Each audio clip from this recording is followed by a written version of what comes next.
Assalamualaikum warahmatullahi wabarakatuh. Waalaikumsalam warahmatullahi wabarakatuh. Yang terhormat Ibu Kepala Sekolah dan juga Kolega, Bapak dan Ibu guru yang selalu saya sayangi dan saya banggakan. Hari ini, alhamdulillah kita dapat berkumpul di tempat mulia ini dalam rangka diseminasi budaya positif. Ya, saya sendiri Murdiana CLP Angkatan 9 SNM Negeri Pemerintah Pangandaran Jawa Barat dalam keadaan sehat walafiat. Sholawat serta salam juga semoga selamanya dilimpahkan kepada junjungan Nabiana wa Nabiyana wa Syafi'ana wa Maulana Muhammad sallallahu alaihi wasallam, pada para keluarganya, sahabatnya, dan semoga kelak kepada kita selaku umatnya. Amin ya Allah subhanahu wa ta'ala. Baik Bapak Ibu yang saya hormati, konsep inti budaya positif yang pertama yaitu perubahan paradigma belajar, kemudian ada disiplin positif, nilai-nilai kebajikan, kebutuhan dasar manusia, motivasi perilaku manusia, posisi kontrol guru, keyakinan kelas, dan yang terakhir yaitu segitiga restitusi. Yang pertama, perubahan paradigma stimulus respon. Ya, nah saya bacakan di sini. Pembelajaran paradigma baru mencakup pemetaan standar kompetensi, merdeka belajar, dan asesmen kompetensi minimal sehingga menjamin ruang yang lebih leluasa bagi pendidik untuk merumuskan rancangan pembelajaran dan asesmen sesuai dengan karakteristik dan kebutuhan peserta didik. Ya, sesuai dengan profil pelajar Pancasila.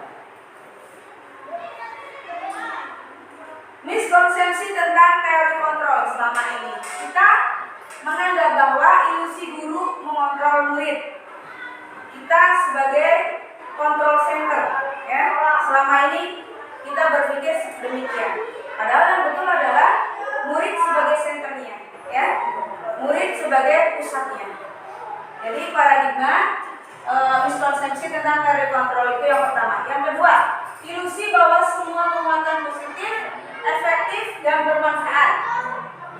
Yang selanjutnya, ilusi bahwa kritik dan membuat rasa bersalah mampu menguatkan karakter, ya. Seperti siswa, contoh datang terlambat, ya. Kita membuatnya merasa sangat bersalah. Kita mempermalukannya di depan siswa atau di depan kelas, di depan teman-temannya, bahwa kegiatan tersebut yang kita lakukan selama ini adalah salah. Bukannya anak itu menjadi berubah lebih baik, tapi menjadikan anak itu minder, ya, merasa bersalah yang berkepanjangan yang akhirnya malas untuk sekolah. Terakhir, ilusi bahwa orang dewasa berhak memaksa, ya. Selama ini kita seolah-olah memaksa anak-anak, ya, untuk melakukan sesuatu. Dengan adanya merdeka belajar, kita tidak bisa melakukan itu lagi, ya. Jadi kita harus melakukan pembelajaran yang berpihak pada murid. Kita tidak bisa mengontrol menjadi center, tapi murid yang menjadi center. Oke, next. Paradigma stimulus respon kepada pendekatan teori kontrol. Stimulus respon, contohnya realitas atau kebutuhan kita itu sama. Teori kontrolnya realitas atau kebutuhan kita sebenarnya berbeda, ya. Seolah sama, tapi teori kontrol yang sebenarnya bahwa kebutuhan manusia itu berbeda. Nah, lanjut, semua orang melihat hal yang sama, stimulus responnya. Kemudian teori kontrolnya, setiap orang memiliki gambaran yang berbeda. Yang ketiga, stimulus respon, kita mencoba mengubah orang agar berpandangan sama dengan kita. Teori kontrolnya, kita berusaha memahami pandangan orang lain tentang dunia.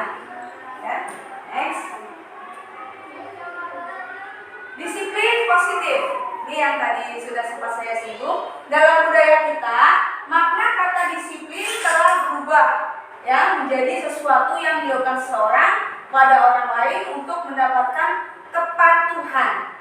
Kita cenderung menghubungkan kata disiplin dengan ketidaknyamanan, ya. Disiplin, contoh, ya. kita datang ke sekolah tepat waktu. Itu contoh disiplin, ya.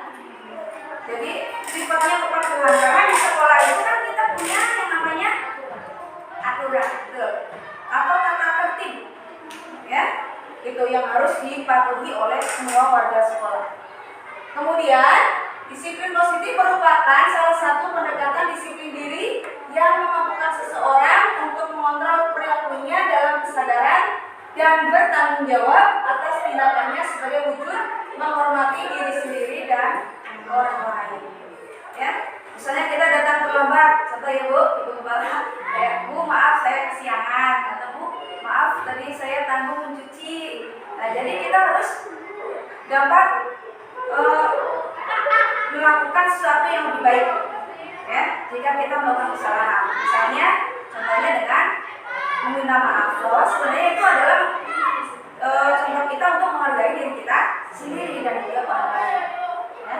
Sebagai pendidik, tujuan kita adalah menuntun murid untuk memiliki disiplin diri sehingga mereka bisa berperilaku yang mengacu pada nilai-nilai kebajikan universal dan memiliki motivasi intrinsik dan bukan ekstrinsik. Ya, ini tugas kita. Bagaimana murid memiliki motivasi dari dalam dirinya sendiri, dari intrinsik itu tadi, ya, bukan karena dari luar atau ekstrinsik. Misalnya ingin mengharapkan pujian dari orang lain atau pujian dari kepala sekolah atau pujian dari guru, ya, diharapkan murid itu memang dari dalam dirinya sendiri, kesadaran diri sendiri, ya, atau faktor intrinsik. Nilai-nilai kebajikan universal yang tadi disebutkan yaitu sifat-sifat positif manusia yang merupakan tujuan mulia yang ingin dicapai setiap individu. Kemudian nilai yang disepakati bersama atau lintas bahasa, suku bangsa, agama maupun latar belakang. Terakhir contoh profil pelajar Pancasila, ya, beriman dan bertakwa kepada Tuhan Yang Maha Esa, berakhlak mulia, mandiri, bernalar kritis, berkebinekaan global dan bergotong royong, dan yang keenam beradil. Ya. Lanjut, kebutuhan dasar manusia. Kita sebagai manusia memiliki kebutuhan dasar, ya. Jadi yang dimaksud kebutuhan dasar manusia itu adalah sesuatu yang kita lakukan untuk mendapatkan apa yang kita inginkan. Nah, seluruh tindakan yang kita lakukan itu memiliki tujuan tertentu, ya, dan semua usaha terbaik yang kita lakukan adalah dalam rangka agar kebutuhan dasar kita terpenuhi dengan baik. Contoh kebutuhan manusia apa saja? Makan, minum, ya, sedang makan, sayang. Nah, bagaimana usaha kita untuk memenuhi kebutuhan kita? Contoh, untuk bisa makan, maka kita harus bekerja, ya, mencari uang supaya bisa makan. Itu contohnya. Next. Oke, Bapak dan Ibu guru hebat, sebelum ke materi selanjutnya yaitu 5 kebutuhan pokok manusia, mari kita simak video yang akan ditayangkan, ya, di smartboard, dan nanti silakan Bapak dan Ibu memberikan tanggapannya. Oke? Semangat? Semangat! Semangat! Semangat! Oke, terima kasih. Salam dan bahagia Ibu dan Bapak guru hebat. Untuk membangun budaya sekolah yang positif dengan lingkungan yang aman dan mendukung murid untuk menjadi pribadi yang berdaya, seimbang, dan bahagia, salah satu upaya yang dapat dilakukan oleh guru adalah memahami kebutuhan dasar yang mendasari perilaku murid. Pada video kali ini, kita akan membahas tentang 5 kebutuhan dasar manusia.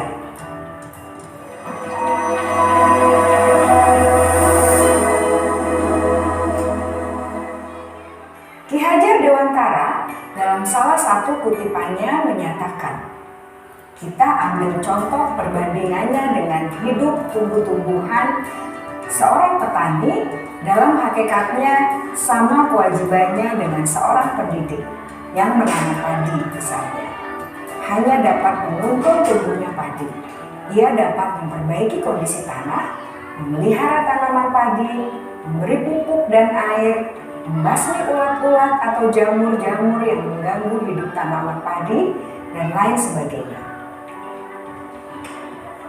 Ketika guru memahami kebutuhan apa yang mendasari perilaku murid, dan guru berusaha menuntun dan mendukung murid dalam memenuhi kebutuhannya secara positif, pada hakikatnya guru tersebut ibarat seorang petani yang sedang berusaha memahami kebutuhan masing-masing tanaman, dan ia berusaha memenuhi kebutuhan tanaman tersebut agar dapat tumbuh dengan subur dan maksimal.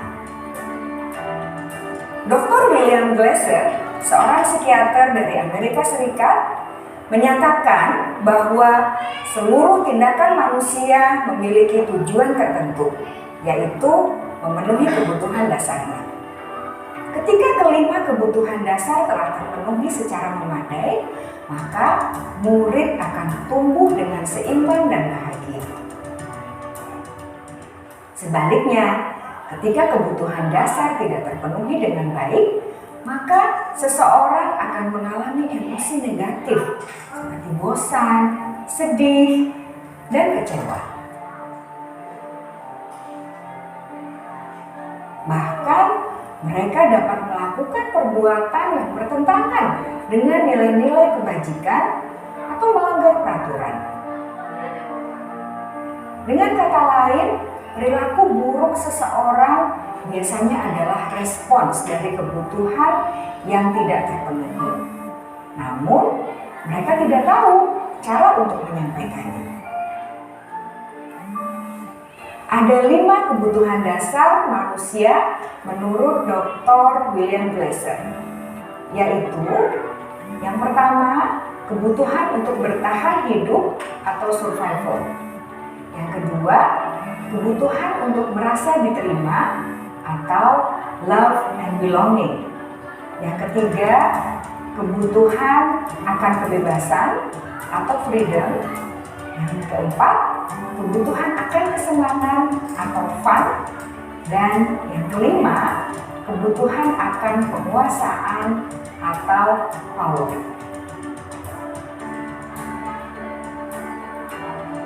Kebutuhan dasar yang pertama adalah kebutuhan yang bersifat fisiologis untuk bertahan hidup atau survival. Misalnya, kesehatan, rumah, dan makanan. Kebutuhan biologis sebagai bagian dari proses reproduksi, termasuk kebutuhan untuk tetap bertahan hidup. Kebutuhan untuk merasa aman juga termasuk dalam kebutuhan ini.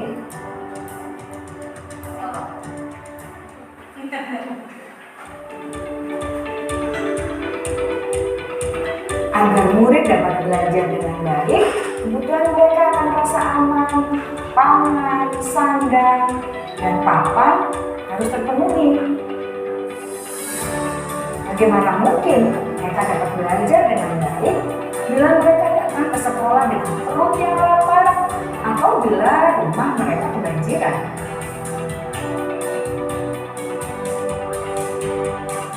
Setelah kita mengetahui kebutuhan pertama yang sebagian besar bersifat fisiologis, mari kita lihat kebutuhan kedua sampai kelima yang semuanya berhubungan dengan psikologis. Mari kita lihat kebutuhan yang kedua, yaitu kebutuhan akan perasaan diterima oleh kelompok atau komunitasnya, atau kebutuhan love and belonging. Kebutuhan ini meliputi keinginan untuk tetap terhubung dengan orang lain seperti teman, keluarga, teman kerja, dan kelompok di mana kita tergabung. Setiap murid ingin menjadi bagian yang berharga dari kelas dan juga sekolah. Mereka juga ingin diterima oleh orang lain dan kelompoknya. Bahkan, murid yang terlihat paling cuek pun jauh di dasar hatinya pasti ingin merasa diterima. Sebagai guru, seharusnya kita dapat menerima murid kita apa adanya, sesuai dengan kodratnya. Karena setiap murid adalah unik, mereka memiliki kekuatannya masing-masing, sehingga guru seharusnya bisa menciptakan kesempatan untuk murid berkolaborasi dan memiliki ikatan emosi satu sama lain. Murid-murid yang memiliki kebutuhan yang besar untuk merasa diterima, biasanya mereka belajar karena suka pada gurunya. Dan mereka juga suka bekerja dalam kelompok. Kebutuhan yang ketiga adalah kebutuhan akan kebebasan atau kebutuhan membuat pilihan.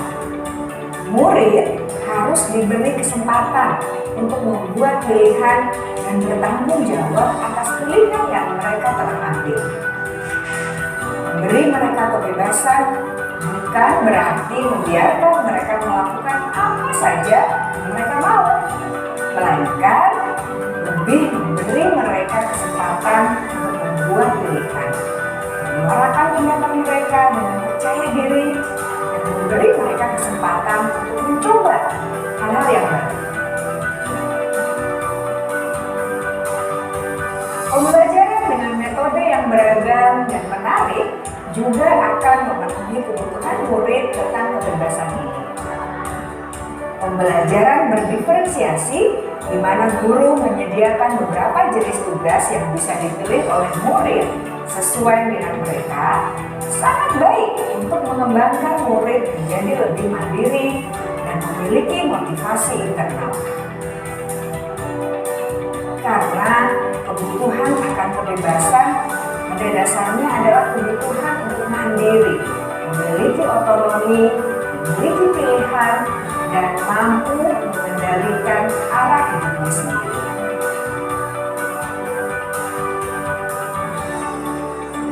Kebutuhan yang keempat adalah kebutuhan akan kesenangan. Bayangkan Bapak Ibu hidup tanpa rasa senang, betapa menyedihkannya. Glasser menghubungkan kebutuhan akan kesenangan dengan belajar. Jangan sepelekan kebutuhan murid untuk merasa senang di kelas. Sebagai guru, jangan ragu-ragu untuk dengan sengaja memasukkan kegiatan yang menyenangkan dalam kelas. Murid-murid dengan kebutuhan dasar kesenangan yang tinggi ingin menikmati apa yang mereka lakukan. Mereka juga konsentrasi tinggi saat mengerjakan hal-hal yang disenangi.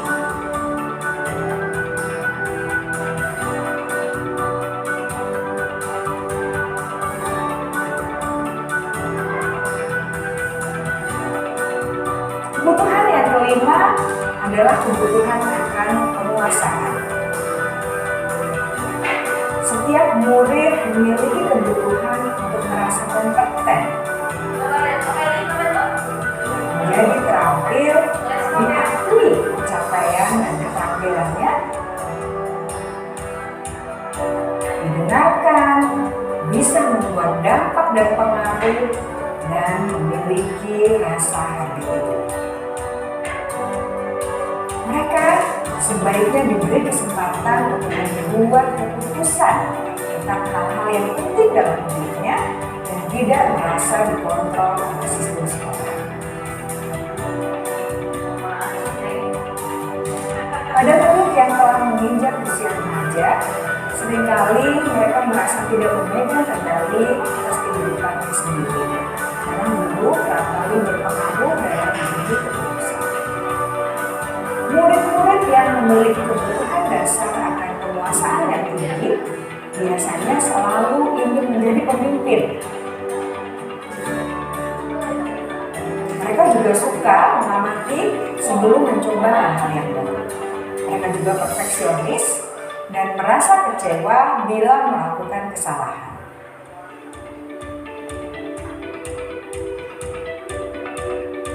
Ibu dan Bapak guru sangatlah penting bagi kita untuk mengetahui kebutuhan dasar murid-murid. agar kita memahami alasan di balik sikap dan tingkah laku mereka. Bila murid berperilaku buruk atau melanggar peraturan sehingga tindakannya tidak sesuai dengan nilai-nilai kebajikan, maka guru harus mencari tahu alasan yang mendasari tindakan tersebut dan kebutuhan apa yang guru penuhi. Melalui percakapan dengan guru dalam pendekatan disiplin positif, murid dapat diajak untuk bersikap reflektif dalam mengenali kebutuhan-kebutuhan yang berusaha mereka penuhi dan mendasari tindakan mereka. Jika guru mengabaikan perilaku buruk murid, maka perilaku tersebut akan berpengaruh pada suasana kelas yang kurang kondusif dan akan berpengaruh pada tujuan dari pendidikan itu sendiri. Ibu bapak guru hebat, mari kita menjadi guru yang lebih baik dengan memahami kebutuhan dasar murid-murid kita dan senantiasa membimbing mereka untuk menjadi pribadi yang berdaya, seimbang, dan bahagia. Salam dan bahagia, Ibu dan Bapak Guru hebat.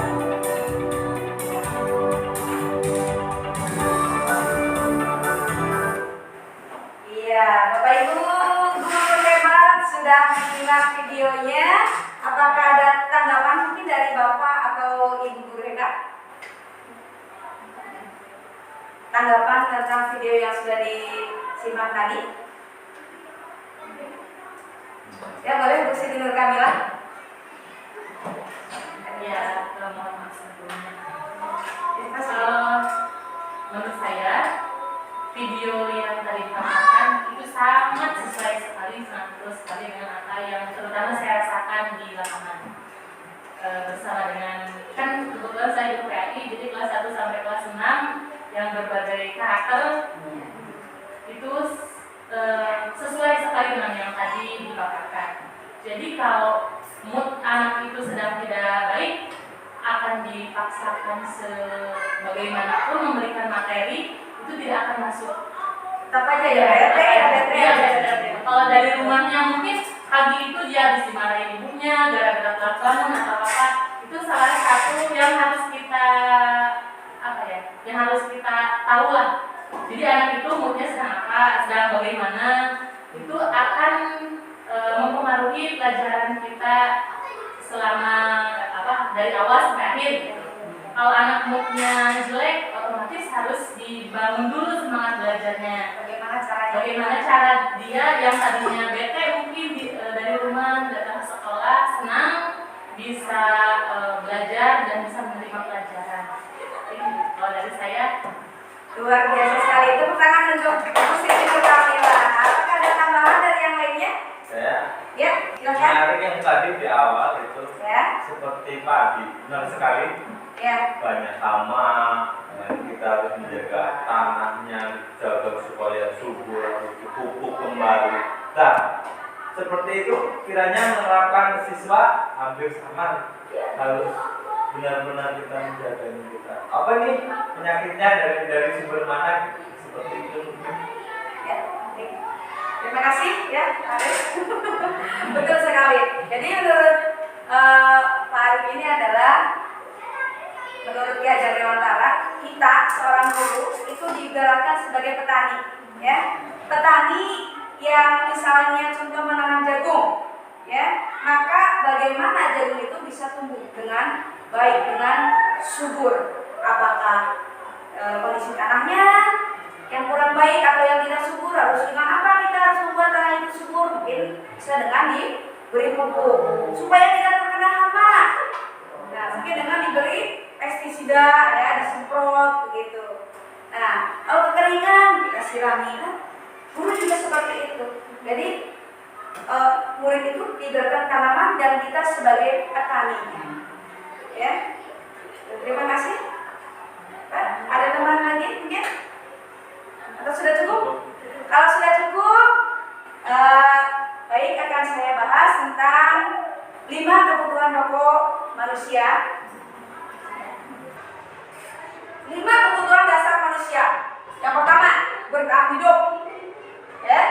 Yang kedua, kasih sayang dan rasa diterima. Yang ketiga, penguasaan.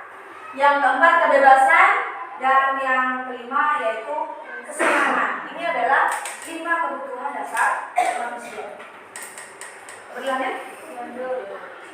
Motivasi perilaku manusia. Yang pertama untuk menghindari ketidaknyamanan, ya, atau hukuman. Yang kedua untuk mendapatkan imbalan atau penghargaan. Nah, yang kedua ini adalah termasuk motivasi eksternal. Misalnya murid mengerjakan PR, ya, karena takut, betul, Ibu Yuli, karena takut dihukum, ya, karena takut dihukum. Atau ada juga misalnya guru yang mengiming-iming imbalan, nanti yang PR-nya nilainya 100 dapat hadiah, seperti itu ya. Nah, jadi seolah-olah murid itu mengerjakan PR karena ingin sesuatu, ya, ingin imbalan atau takut dihukum. Nah, ini merupakan motivasi ekstra yang berasal dari luar. Nah, yang diharapkan adalah ini untuk menghargai diri sendiri, motivasi internal, ya, yang memang berasal dari diri sendiri. Saya ingin mengerjakan PR karena ini merupakan bentuk tanggung jawab saya sebagai siswa supaya bisa ke, ya, dapat dipahami, ya. Nah, menurut Ki Hajar Dewantara, merdeka itu artinya tidak hanya terlepas dari perintah, akan tetapi juga cakap buat memerintah diri sendiri. Aku harus mengerjakan PR, ya, memerintah diri sendiri, bebas, bukan karena guru, ya, atau takut dihukum. Nah, ini yang dimaksud dari merdeka, tidak ada tekanan, ya, yang dimaksud merdeka oleh Ki Hajar Dewantara. Nah, motivasi internal tadi yaitu menciptakan disiplin positif dan sikap yang merdeka. Nah, inilah yang ingin kita wujudkan terhadap siswa kita, ya. Lanjut. Dalam kelas kita pasti ada yang namanya hukuman, ya, tidak terencana dan tiba-tiba sifatnya, ya. Kemudian yang kedua, murid tidak tahu apa yang akan terjadi atau tidak dilibatkan. Kemudian bersifat satu arah, berupa hukuman fisik atau psikis. Contoh, ada siswa yang terlambat, lari kamu puting lapangan 10 kali. Itu termasuk hukuman, ya. Jadi yang bersifat hukuman di sini adalah dia itu merasa tersakiti, ya, baik fisiknya, baik perasaannya, itu hukuman. Nah, yang kadang-kadang tidak ada sangkut pautnya dengan kesalahan yang dia lakukan, ya. Kecuali nanti beda lagi jika sudah menjadi kesepakatan, ya, atau keyakinan kelas. Yang kedua, konsekuensi. Konsekuensi ini sifatnya terencana atau disepakati sesuai peraturan, ya. Kemudian murid tetap dibuat tidak nyaman, meskipun sudah menjadi suatu kesepakatan, tapi tetap dia tidak akan nyaman. Kemudian sikap guru selalu memonitor murid. Ini konsekuensi. Misalnya, anak-anak, konsekuensi yang tidak mengerjakan PR, ya. Apa konsekuensinya? Misalnya apa? Membersihkan kamar mandi, ya. Biasanya anak-anak di sini itu senang suruh membersihkan kamar mandi, kan senang karena mainan air, ya. Nah, itu karena bisa tidak belajar. Ini merupakan konsekuensi. Misal jika tidak mengerjakan PR, tapi tetap sebenarnya siswa itu merasa tidak nyaman meskipun memang sudah menjadi suatu kesepakatan, ya. Beda dengan hukuman tadi, hanya bersifat satu arah. Kita yang menentukan, ya. Mau setuju mau tidak, menyakiti atau tidak, itu hukuman. Terakhir, restitusi, ya. Yaitu proses menciptakan kondisi bagi murid untuk memperbaiki kesalahan.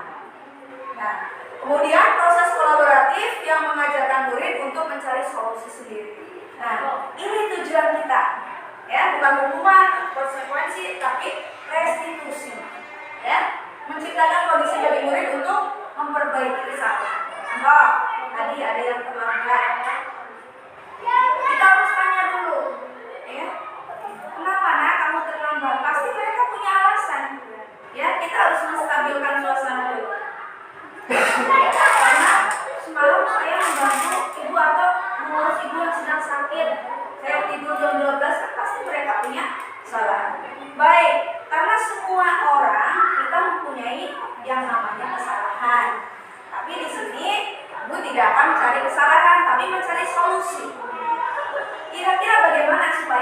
besok tidak terlambat lagi. Ya, bagaimana? Ibu, saya tidak akan tidur larut malam. Ya, saya akan tidur lebih awal dan misalnya gantian yang ngurus ibu yang sakit dengan bapak atau dengan kakak. Kapan ya kamu akan melakukannya? Mulai nanti malam.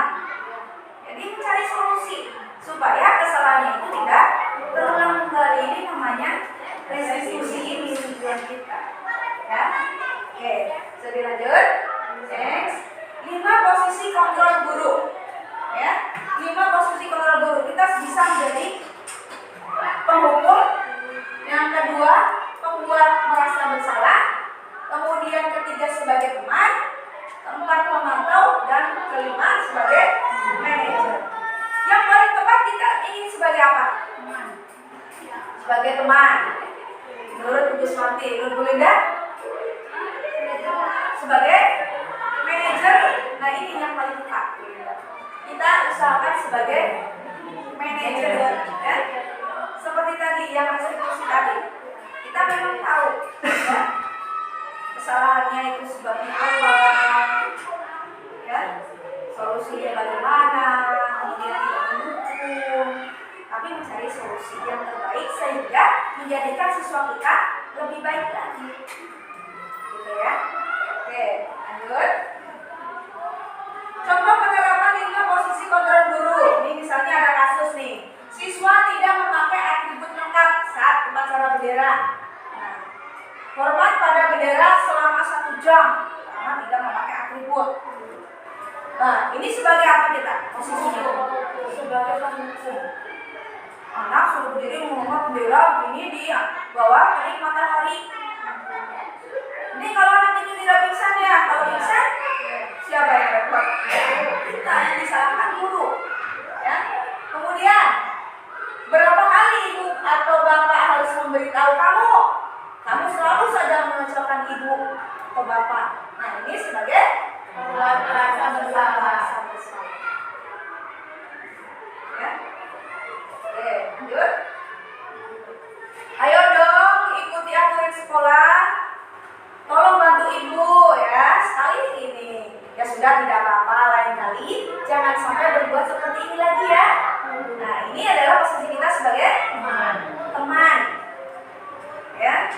Jadi memang membuat siswa itu merasa nyaman dengan kita. Jangan diulangi lagi ya. Tolong bantu ibu. Ya. Nah, kemudian kamu sudah melanggar peraturan sekolah. Kamu tahu konsekuensinya. Setelah upacara kamu beri atributnya ke koperasi dan jangan diulangi lagi. Ini posisi kita sebagai pemantau. Dan terakhir, ya, apakah kamu tahu kesalahanmu? Ditanya murid. Ya, tahu bu, saya tidak memakai atribut lengkap. Nah, kira-kira bagaimana kamu memperbaiki kesalahanmu? Saya akan membeli atribut dan dipasangkan bu oleh ibu saya. Kapan kamu akan membelinya? Nanti bu. Kapan kamu akan memasangnya? Besok bu. Besok saya sudah lengkap misalnya. Ya, oke, kalau begitu, ya. Besok ibu akan coba melihat apakah kamu sudah memakai atribut atau belum. Ini posisi kita sebagai manajer. Ini yang paling tepat. Kita sebagai manajer. Lanjut. Nah, lanjut ya Bapak Ibu. Ya. Oke, nanti misalnya ada yang bertanya di akhir saja. Keyakinan kelas. Nah, Bapak dan Ibu sudah membuat keyakinan kelas? Belum ya, ada yang sudah, ada yang belum. Kita akan bahas mengenai keyakinan kelas. Mengapa tidak peraturan saja? Peraturan kelas, begitu. Kenapa harus keyakinan kelas? Ada yang tahu jawabannya? Kalau misalnya di sekolah kan tadi ada yang namanya tata tertib. Peraturan sekolah sifatnya bagaimana tata tertib? Wajib, ya. Kemudian terkesan memaksa. Kenapa keyakinan kelas? Bukan peraturan kelas. Ya, karena nanti supaya ada kesepakatan antara guru dan siswa, sehingga siswa memang sadar dari dirinya sendiri Ya, meskipun memang memaksa, tapi siswa tidak merasa keberatan. Ya, ini alasan yang mengapa bukan peraturan, karena biasanya kalau peraturan itu memang berasal dari satu arah saja, kita saja. Ya, tapi kalau keyakinan kelas, keyakinan antara siswa dan guru, ya, masing-masing. Nah, contohnya misalnya kita harus saling membantu pada teman yang sedang kesusahan, ya, atau yang sedang sakit, ya. Gitu. Jadi keyakinan kelas tidak datang datang tepat waktu misalnya. Nah, kalau misalnya datangnya tidak tepat waktu, apa konsekuensinya? Nah, seperti itu. Lanjut ya Bapak Ibu. Oke, perhatikan pertanyaan berikut. Ini ada pertanyaan. Mengapa kita memiliki peraturan 3M? Ya, menggunakan masker, mencuci tangan, dan menjaga jarak pada saat pandemi COVID-19. Dulu kan, pada saat COVID, ingat 3M, ingat 3M, gitu ya. Nah, mengapa kita memiliki peraturan harus menggunakan helm bila mengendarai kendaraan bermotor? Kenapa? Demi keselamatan diri sendiri, ya, mematuhi peraturan. Kemudian ada pertanyaan lagi, mengapa kita memiliki peraturan harus datang tepat waktu pada saat mengikuti pelatihan? Kenapa?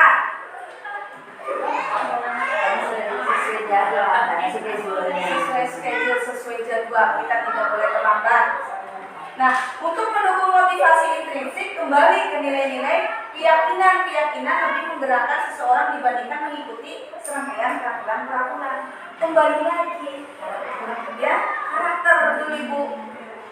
Ya, meskipun digembur-gembur sampai ibu kepala dia harus disiplin, datang tepat waktu, tapi dari dalam diri kita, misalnya belum ada kesadaran, ya, maka akan sulit. Ya. Oke, lanjut Bapak Ibu. Nah, sekarang keyakinan kelas yang tadi kita singgung. Keyakinan kelas merupakan salah satu disiplin positif yang dapat untuk diterapkan dalam membangun budaya positif di lingkungan sekolah.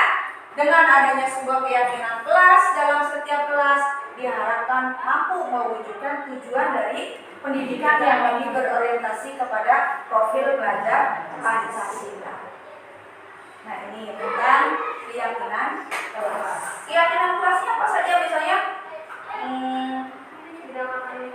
ya, misalnya tidak makan dalam kelas, atau sarapan dulu sebelum berangkat ke sekolah. Karena dalam keyakinan kelas tidak boleh ada kata tidak dan jangan.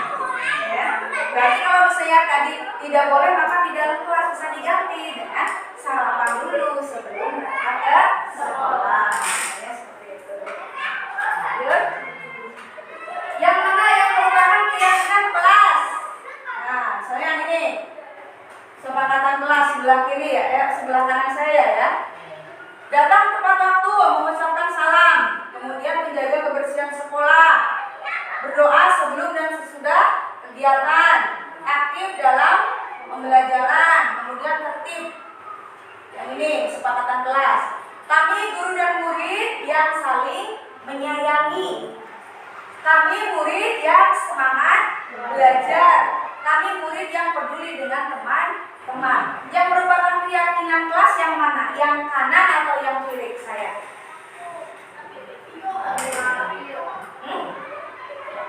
Yang kanan atau yang kiri? Nah, betul sekali Pak Arif. Yang merupakan keyakinan kelas adalah yang kiri. Jadi adanya kesepakatan antara guru dan siswa atau guru dan murid. Oke, lanjut. Bagaimana membuat keyakinan kelas? Yang pertama, langkah kita adalah lebih abstrak dari peraturan, ya, lebih abstrak. Misalnya tadi tidak boleh makan di kelas, ya. Berupa pernyataan universal, ya, sifatnya umum. Kemudian dibuat dalam bentuk kalimat positif. Selanjutnya sedikit saja agar mudah diingat, kata-katanya tidak usah terlalu panjang, ya. Kemudian sesuai dengan kondisi kelas dan sekolah agar mudah diterapkan.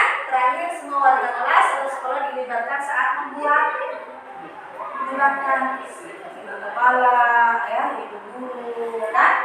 Komite, ya kalau perlu. Jadi nanti ketahuan kata-kata yang tidak, atau misalnya tadi ya tidak boleh makan dalam kelas atau jangan, yang mana dihilangkan kata-katanya dengan kata yang baik. Misalnya tidak boleh membuang sampah sembarangan. Nah, menjadi buanglah sampah pada tempatnya. Nah, itu contoh, ya. Oke, dapat dipahami Bapak Ibu? Ya, lanjut ya.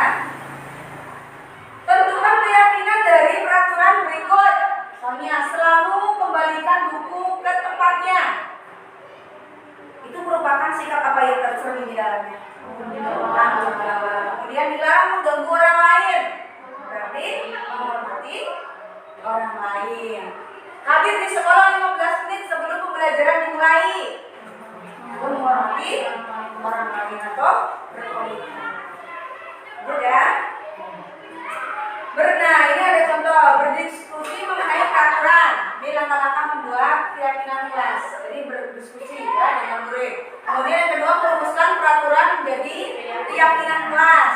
Dan terakhir menempelkan keyakinan kelas yang disepakati. Jadi kita membutuhkan ya kertas yang ditempel dengan siswa. Ya, bisa dipraktekkan nanti di kelas masing-masing. Nah ini segitiga restitusi, itu suatu proses dialog yang dijalankan oleh guru agar dapat menghasilkan murid yang mandiri dan bertanggung jawab. Ya, segitiga restitusi yang pertama validasi tindakan yang salah. Seperti misalnya ada siswa yang terlambat, validasi dulu. Ya, kenapa terlambat? Nah, alasannya apa? Pasti murid punya alasan. Jadi jangan kita langsung menghukum, ya. Kita harus tanyakan dulu alasannya apa, kenapa terlambat ke sekolah, ya. Itu menstabilkan identitas, kemudian menanyakan keyakinan. Jadi kira-kira pada saat kamu terlambat sekolah itu melanggar keyakinan kelas atau tidak? Iya Bu. Yang mana? Yang mana yang kamu langgar? Yang misalnya 15 menit sebelum pelajaran dimulai harus sudah hadir atau sudah datang ke sekolah. Berarti kamu sudah melanggar keyakinan kelas. Iya Bu. Oke, tidak apa-apa ya, karena semua orang juga pasti berbuat kesalahan, termasuk ibu juga. Nah, kira-kira hal apa yang akan kamu lakukan supaya kamu tidak terlambat ke sekolah? Ya, misalnya tidur lebih awal Bu, atau pakai alarm. Wah, banyak tuh siswa ya. Nah itu, ya, menanyakan keyakinan. Kapan kamu akan melakukan hal itu? Nah, supaya kamu tidak terlambat lagi. Nanti malam Bu, saya akan tidur lebih awal, masang alarm atau minta ibu untuk membangunkan. Nah itu, ini adalah tahap segitiga restitusi. Apakah dengan 3 langkah ini akan selesai begitu saja masalah? Tidak, ya akan ada masalah lagi yang baru. Ya, nah inilah untuk segitiga restitusi. Tapi setidaknya kita sudah membuat murid kita menjadi lebih baik lagi. Ya. Lanjut. Menstabilkan identitas berdasarkan prinsip membuat kesalahan adalah bagian dari proses pembelajaran. Ya, bukan hanya siswa, kita juga membuat yang namanya kesalahan. Namanya manusia ya, tidak luput dari kesalahan. Tetap berbuat salah itu wajar. Tidak ada manusia yang sempurna. Ibu atau bapak juga pernah melakukan itu. Ya, ini kata-kata yang kita ucapkan kepada murid-murid kita. Ya, ibu tidak mau mencari siapa yang salah, tapi ibu ingin mencari solusi dari permasalahan ini. Bisa menggunakan kata-kata yang ini atau yang kamu berhak merasa begitu, berhak merasa bersalah karena memang melakukan kesalahan. Ya, itu menstabilkan identitas. Jadi jangan posisi anak sedang merasa bersalah atau lari-lari datang karena terlambat, ya kita sudah langsung memarahinya. Kita stabilkan dulu suasananya, ya. Tenangkan dulu siswa, tanyakan dulu kenapa. Itu namanya menstabilkan identitas. identitas. Berbuat salah itu wajar, nah itu juga kesalahan. Nah ini menstabilkan identitas. Lanjut yang kedua, validasi tindakan yang salah. Berdasarkan prinsip setiap perilaku berupaya memenuhi suatu kebutuhan tertentu. Kamu pasti punya alasan, nak, mengapa melakukan hal itu. Kenapa kamu bisa terlambat? Bisa dengan kata-kata itu, atau padahal kamu bisa melakukan yang lebih buruk dari ini, ya. Misalnya karena kesiangan kamu bolos, tidak berangkat ke sekolah. Kamu bisa melakukan yang lebih buruk, tapi kamu tersebut terlambat, tetap datang atau masuk ke sekolah. Itu sudah bagus, misalnya. Dan kamu melakukannya karena mempertahankan sesuatu yang penting bagimu. Misalnya karena semalam mengurus orang tua yang sakit, misalnya, ya. Nah, ini namanya validasi tindakan yang salah. Kita harus tahu alasannya siswa terlambat itu apa. Kemudian menanyakan keyakinan. Berdasarkan prinsip teori kontrol bahwa pada dasarnya kita termotivasi secara intrinsik, ya, berasal dari dalam. Contohnya, apa keyakinan kelas kita yang melanggar? Saya tadi yang terlambat, ya, harus datang tepat waktu. Ya, seperti apa gambaran sebuah kelas yang ideal menurut kamu, nak? Ya, saya yang tertib, yang nyaman, ya. Kamu ingin menjadi orang yang seperti apa? Pertanyakan kepada anak. Ya, saya ingin jadi anak yang soleh, Bu, yang pintar, Bu. Ya, makanya jangan terlambat, ya. Nanti lain kali jangan diulangi lagi, ya. Dengan kesepakatan. Baik, ini saya tidak akan tidur larut. Oke, contohnya, ya tadi misalnya ada yang berangkat terlambat, kita panggil. Misalnya di ruangan khusus, ya. Jangan langsung di depan teman-teman atau di depan anak-anak. Itulah, jangan kita sediakan waktu khusus, kita panggil. Ya, misalnya Eva terlambat, kita panggil. Boleh di kantor atau di ruang KS, ya, yang kita miliki. Kita tanyakan seperti tadi, kita bersikap sebagai manajer. Sekali. Kita lanjut.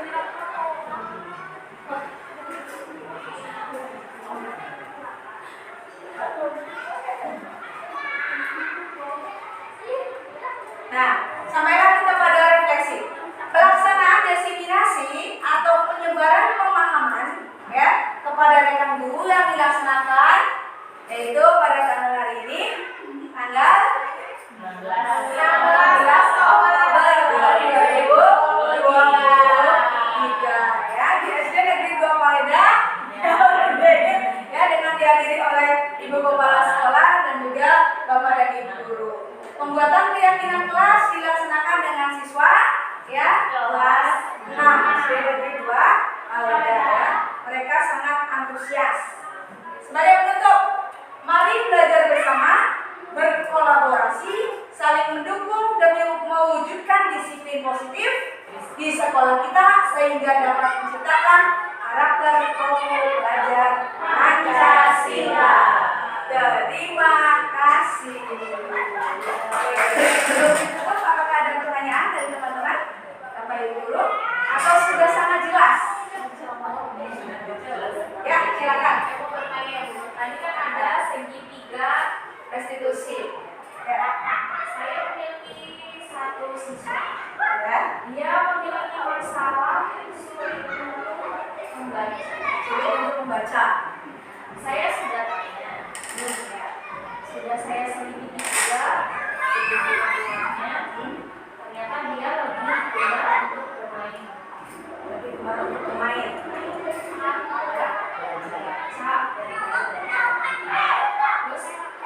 yang kedua tadi kan kita harus mengenal identitas dulu, ya. Ya, menstabilkan ya. Sudah ditanya. Apa Ya. depannya mau gimana? Masa mau terus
sebelum datang ke sekolah juga kan lebih banyak waktu di rumah daripada di sekolah.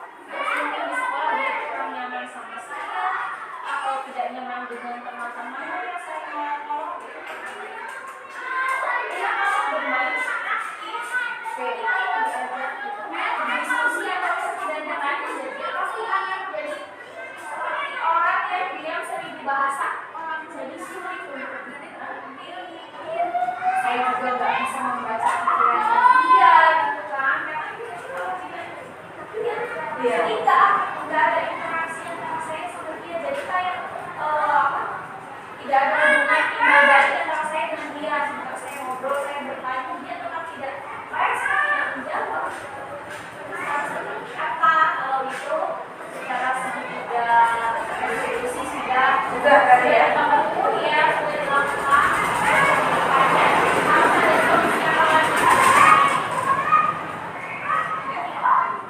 Oke, terima kasih untuk pertanyaannya, untuk Bu Sani.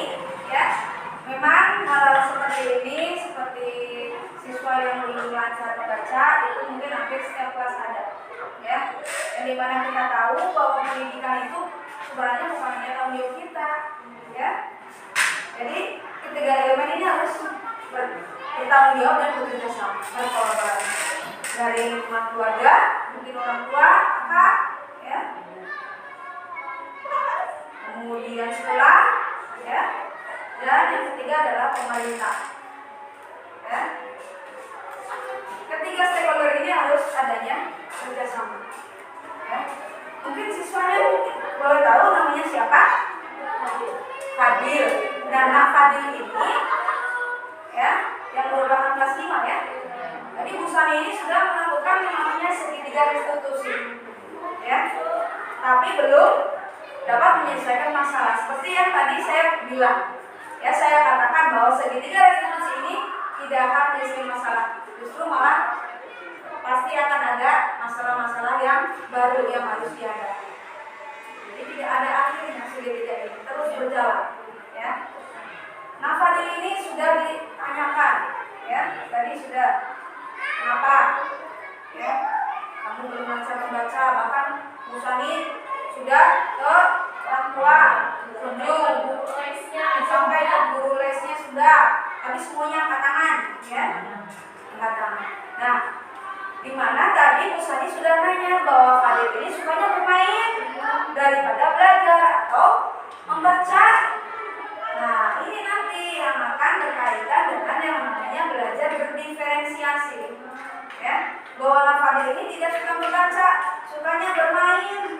Ya, jadi bagaimana caranya Fadil ini memahami materi dengan cara bermain? Ya, dengan cara bermain atau misalnya bermainnya itu dengan menggambar. Ya, bisa misalnya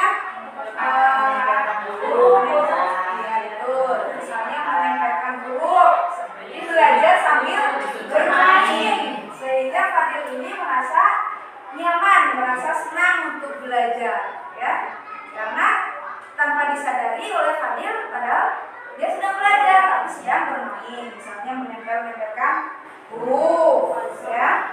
Kemudian Bu Sani tadi sudah mencoba dari hati ke hati, ya, tapi Fadilnya ini diam anaknya. Mungkin kita bisa mencoba untuk mencari tempat yang lebih nyaman, mungkin, ya, yang cuma berdua. Bisa melalui perubahan, misalkan bisa bendera banyak. Coba tadi kalian bisa mengumpulkan 2 kalimat atau cari kata burung, bisa pasal itu kasih bendera bisa Bisa perhatian ya, satu dapat permainan perlombaan ya Bu ya. Misalnya emang senang main sih. Fadil ini burungnya. Jadi belajar sambil bermain ya, mungkin karena pada intinya pasti ada aja setiap kelas satu kado yang sudah itu dan tugas kita apa jawabannya, ya. Pada saat saya di ruang kolaborasi, ya, ada yang bertanya seperti itu, jawabannya apa? Itu tugas kita. Kita jangan capek, kita jangan lelah, kita yang ikut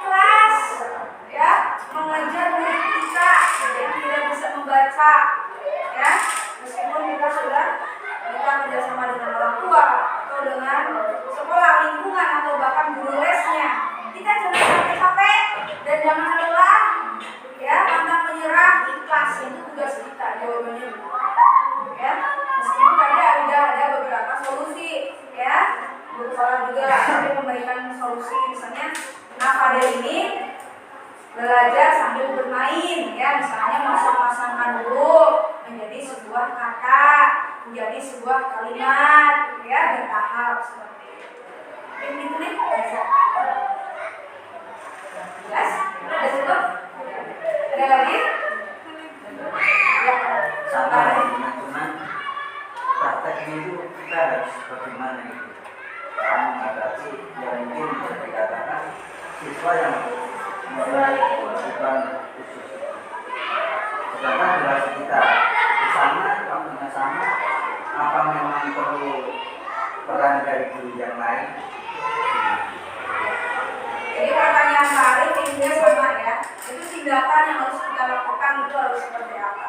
Boleh Pak, kita berkolaborasi atau bekerja sama dengan guru yang lain, misalnya guru kelas 1 ya, atau guru kelas 2, guru kelas bawah yang memang sangat membidangi itu. Biasanya guru-guru kelas bawah itu lebih sabar ya dalam menghadapi murid-muridnya ya. Itu kelebihan dari guru kelas bawah. Ya, Pengalaman saya dulu waktu dulu memegang guru kelas 1 pernah untuk menguji kecepatan anak yang membaca. Kita bagian kotak, misalnya ada 5 kotak, kita buat, kita akan buru-buru, nanti dilombakan per menit. Cari B 5 orang, dilombakan yang tercepat, poinnya berapa itu bisa. Namanya Hendrik.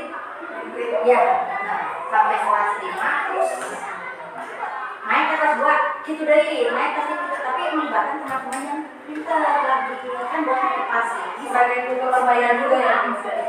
Terus dia nulisnya dari kanan terus seperti Aram, nggak pernah dari kiri ya. Itu nambah terus. Nah kita latihan mereka di masa-masa ini latihan. Nah kita beli itu papan panel, iya. Memang butuh modal.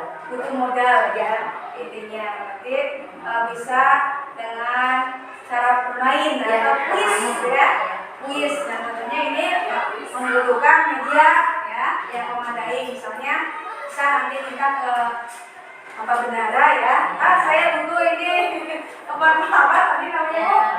Tempat panel, huruf-huruf yang digunting nanti dipasang untuk permainan ya, untuk apa membuat siswa itu merasa senang dalam belajar membaca.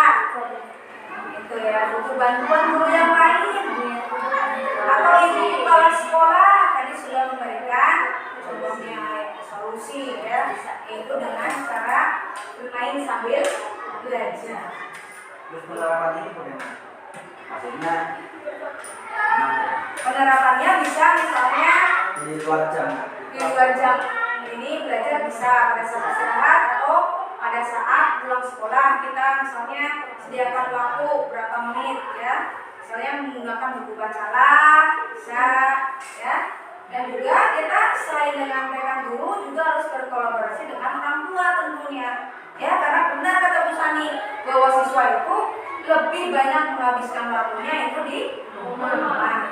Jadi kita adanya komunikasi, kan ada grup WA ya, mungkin grup WA kelas, kita bisa berkomunikasi dengan orang tua di sana. Atau bisa seperti Bu Sani langsung mau visit ya, langsung mendatangi rumahnya ya. Karena untuk siswa-siswa berkebutuhan khusus tapi yang sekolah di sekolah negeri seperti ini, sekolah yang normal gitu ya, memang kita harus memiliki kemampuan yang lebih ya, dan kesabaran yang ekstra. Karena di lingkungan kita itu memang belum ada ya yang namanya SLB ya. Jadi kita harus sabar, bulat, tekun, dan ujung-ujungnya harus ikhlas dalam menghadapi murid-murid kita yang belum bisa membaca ya. Itu mungkin jawabannya Pak. Atau bisa deh tambahkan Ya, ada tambahan dari Bu bisa Sarah. misalnya misalkan yang Sani membuat kalimat terus di rumah belajar di saha-saha yang penting kasih tugas 1 kalimat, 2 kalimat, terus besoknya dites ini bacaannya apa, misalkan apa kata ini apa bisa Diberikan PR mungkin ya. PR bisa menghafalkan kalimat yang kita kasih di rumah bila ayah dibantu orang tua kan bisa baca. Tapi dijawabkan kalau ada gitu. Jadi bisa lain. Bisa kadang memberikan PR misalnya 1 atau 2 kata yang harus dikerjakan di rumah dan nanti diulang kembali di sekolah. Itu tambahan dari ibu kepala sekolah. Iya, pengalaman aku di gunung ya, Andika. Pengalaman pribadi ya Bu ya. Aku sekolah langsung bisa. Tapi berhasil ya Bu ya. Berhasil. Andika aku bisa dihubungi lah. Kan kalau berhasil dengan mahasiswa Malah mulai komplimen tuh Bu. Komplimen gitu kalimat-kalimat. Terus ditanyakan mama. Sip, belajar di rumah. Bisa nih.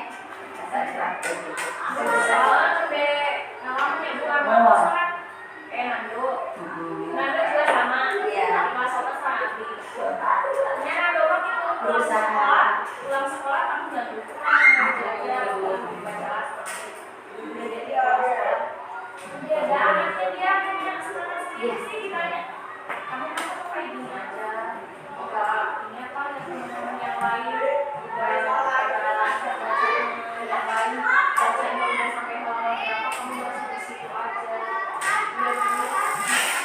Berarti kan Ayo memikirkan motivasi intrinsik dari diri sendiri. ada tahu nggak ini dia Kemauan sendiri. belajar sama ibu nggak usah tapi kalau sekolah jangan dulu mau dia dikit banget sama dikit cuma si Gigi mah emang hari itu bisa ya Bu ya dulu juga tahu cuma dia susah menyambung terus besoknya hari ini udah tahu nih B sama D dia udah bisa bedain hari besoknya kalau nanti Ya ingatnya ya. ya emang satu semester kan Nando belajar baca Nando cuma kan bisa berbeda oh sih sekolah kan bisa diajak ngobrol kalau si Nando kan bisa diajak ngobrol Terus belum muncul ini ya, belum muncul dari dalam dirinya sendiri. Nanti kalau sudah muncul, mana dia akan sadar nih nanti kamu ya belum bisa baca, gitu kan? Yang lain sudah membaca. Timbul dari dalam dirinya sendiri, motivasi intrinsik itu pasti bisa. Seperti Nando. Bapak Ibu, ada pertanyaan lagi atau sudah cukup jelas? Sudah cukup jelas. Saya ucapkan terima kasih yang sebesar-besarnya kepada Ibu Kepala Sekolah, Ibu Musliha SPDMPD yang sudah memberikan kesempatan kepada saya, juga kepada Bapak dan Ibu-ibu yang sudah ikut berpartisipasi ya dalam acara diseminasi ya budaya positif. Saya ucapkan terima kasih. Semoga kebaikan Bapak dan Ibu semua mendapatkan hadiah atau balasan dari Allah Subhanahu wa taala dan dicatat sebagai amal kebaikan. Amin ya Allah. Terima kasih atas perhatiannya. Wabillahi taufiq wal hidayah. Wassalamualaikum warahmatullahi wabarakatuh. Ini guru-guru kita ada Pak Arif,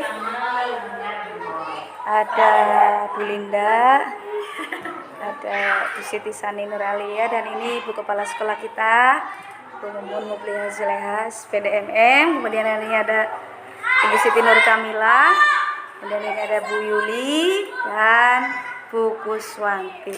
Oke, terima kasih, sabar, sukses, salam guru penggerak, bergerak, tergerak, dan menggerakkan. Yeay, terima kasih.